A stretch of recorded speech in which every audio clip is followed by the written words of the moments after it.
Om Sri Sai Ram. My humble salutations to my beloved Bhagwan, respected elders, and my dear students.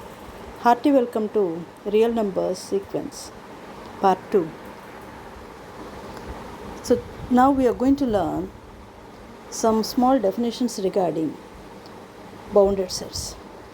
A subset A of R is said to be bounded above if there exists number alpha such that A is less than or equal to alpha for all A belongs to A. Such an alpha is called an upper bound for the set A.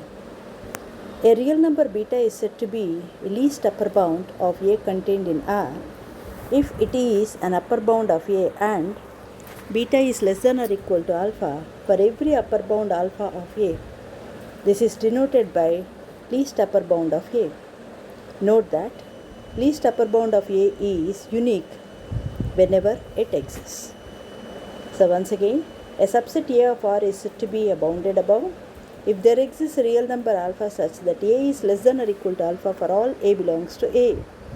Such an alpha is called an upper bound for the set A.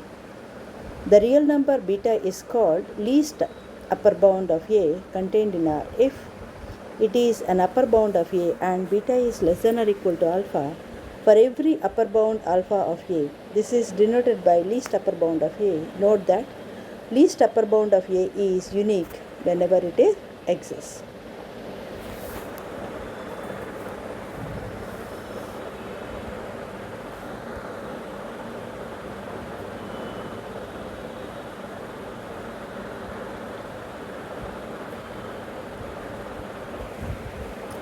Okay.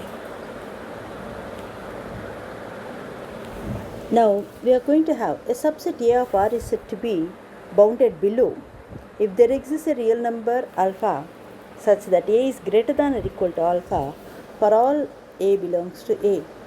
Such an alpha is called lower bound for the set A. A real number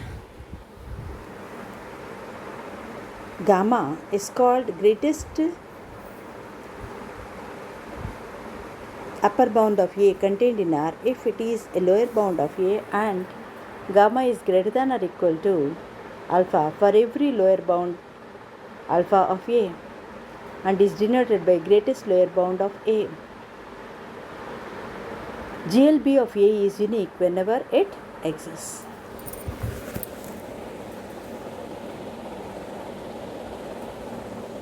Real numbers. A subset A of R is said to be bounded if there exists a real numbers alpha and beta such that alpha less than or equal to A less than or equal to beta for all A belongs to A.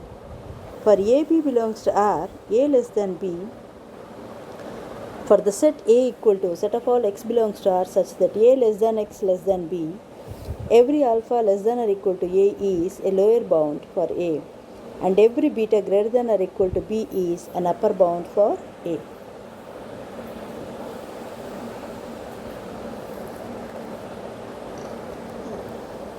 Properties of natural number. The set n is unbounded. Well-ordering property. If A is non-empty subset of n, then A has the smallest element. If A is a non-empty subset of n and is bounded above, then capital A has the greatest element. Archimedean property. For every x belongs to R, there exists nk such that x is less than there exists an x such that x is less than nx. Next, if xn such that n greater than or equal to 1 is a sequence such that xn is greater than n for every n, then xn tends to infinity. Limit of 1 by n as n tends to infinity becomes equal to 0. Next, ordered completeness property of R, third one. So till now we have learnt about field axioms, ordered axioms. Now completeness property. Every non-empty subset of real numbers that is bounded above has a least upper bound. A non-empty subset of real numbers which is bounded above has least upper bound. Phi is an ordered field that is not complete. Equations like x square equal to 2 have no solution in 5. Next, we shall show that the ordered completeness is equivalent to sequentially completeness property. Every monotonically increasing sequence of real numbers that is bounded above is convergent. Of course, that we are going to learn later. Integral part of real numbers. For each real number x in R, there exists a unique integer n such that n is less than or equal to x less than n plus 1. This unique integer is called integral part of x belongs to R, and it is denoted by bracket x. For real numbers xy with x less than y, there exists a rational R such that x is less than R less than y. George Cantor in 1872 has introduced real numbers. The real number line Pythagorean dream of representing all the numbers by points on the line was realized when John, during 1616 to 1703, gave a geometric representation of real numbers. Next, need for sequences. Any interactive process gives rise to the sequence of observations. Now look at this. Consider a small figure shown in the diagram. So it is a polygon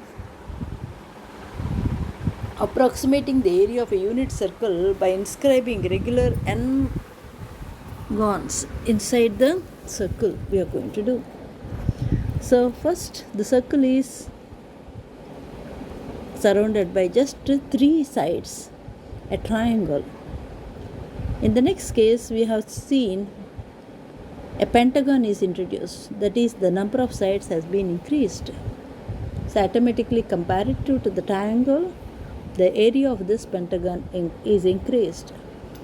Now as we go on increasing these sides of the polygonal, automatically the area is going to be close to the circle. And further observations we see that it will not increase further and it coincides with the area of the circle. This is the beauty of this. So once again I am going to repeat the same thing. So draw a circle and take just a square. So area of this, so I am going to consider. Now I have colored it. PQRS is the square that I have inscribed. So on each side, take the middle of that, a point on the circle. So I made triangles above that. So now I have got another closed figure with 8 sides, octagon. Comparatively, the area of the octagon is greater than the area of the square. So once again on the octagon, again consider midpoints and join another closed figure consisting of 16 sides, 16 gone. That means we can easily see that the area of 2 square, that means is less than area of 2 cube, less than area of 2 to the power of 4, and so on.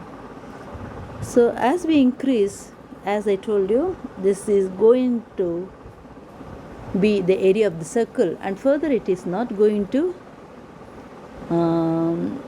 enlarge anymore. It is going to stop there. So there comes the property. So we are going to learn some more definitions. Denseness of rationals. Let an denote the area of a n-side polygonal inscribed in the circle. This gives the sequence of numbers a3, a4, etc., an, and so on. A sequence of elements of a set S is an ordered collection, a1, a2, etc., an, of elements of S. The number a1 is called the first term, a2 is the second term, and the general an is the nth term. We usually denote the sequence a1, a2, etc., an as bracket an for n greater than or equal to 1. Note, bracket n greater than or equal to 1 is not same as the set of all an such that n is greater than or equal to 1. Next, convergence of a given sequence an, one is interested to know what happens to an as n becomes large. So here are certain examples an such that n is greater than 1. An is equal to population of India in the year n. Another example, minus 1 whole power n, where n is equal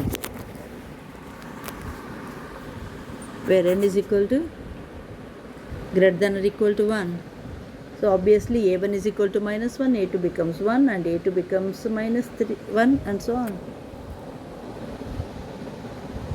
Next, third example, cos n pi for all n greater than or equal to 1. What is a1? Cos pi, cos 180 minus 1. Next, cos 360, that is 1. a3 again minus 1, and so on. So 1 by n, if we consider n greater than or equal to 1, then the members will be 1, 1 by 2, 1 by 3, and so on. Like that we get the members of the sequence. So given a sequence a and n greater than or equal to 1, one is interested to know what is going to happen to an as n becomes large. Does an come close to the sum value? For example, the numbers a10, the area of the regular n-agons described in the unit circle, becomes closer to the area of the unit circle. So that is how it is going to converge. So with this we are introducing the concepts of convergence of the sequence. These are all preliminaries. Thank you for watching this video.